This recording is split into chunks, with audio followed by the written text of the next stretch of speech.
ఎప్పుడు చేయాల్సిన పనులు అప్పుడే చేయాలి. అందుకే సీజన్లో దొరికే వాటిని సీజన్లోనే తినాలి. అన్ సీజన్లో తిన్నామంటే వాటి టేస్ట్ అస్సలు ఉండదు, హైబ్రిడ్గా పండిస్తారు. అందుకే ఇలా సీజన్లో దొరికే బోడకాకరకాయలని మంచి ఫ్రై చేసుకొని తింటే ఏమా ఉంటుంది.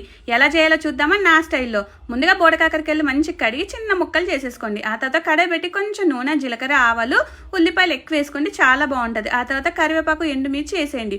ఉల్లిపాయలను ఎక్కువ వేగనియొద్దు, ఎందుకంటే ముక్కలతో పాటు మళ్ళీ వేగుతాయి కాబట్టి. ఆ తర్వాత ముక్కల్ని కూడా వేసేసుకొని ముక్కలు వేయగానే వెంటనే పసుపు వేసేసి మంచిగా సగం ఫ్రై అవనివ్వండి. ఎక్కువ ఫ్రై అవుతాయి, ఎందుకంటే చిన్నులపాయలు వేయాలి. ఆ తర్వాత మళ్ళీ మగ్గుతాయి. సగం ఫ్రై అయిన తర్వాత దంచుకున్న చిన్నులపాయ కూడా వేసేసి మంచిగా వేగిన తర్వాత ఇప్పుడు కలర్ మారిన తర్వాత ఉప్పు, కారం, గరం మసాలా వేసేసుకోవాలి. దీంట్లో ఒక చిన్న సీక్రెట్ ఉందండో, చాలా హెల్త్ బెనిఫిట్స్ ఉన్నాయి ఆ సీక్రెట్ వల్ల. ఉప్పు, కారం వేసేసుకుంటాం కదా, ఆ తర్వాత ఏం చేయాలంటే మనం అవిసె గింజలు ఉంటాయి కదా, ఫ్లాక్ సీడ్స్, అవి ఫ్రై చేసుకొని పౌడర్ చేసుకుని ఉంటుంది కదా, ఆ పౌడర్ని వేసుకుంటే చాలా బాగుంటుంది. హెల్త్ కూడా చాలా మంచిది. నచ్చింది.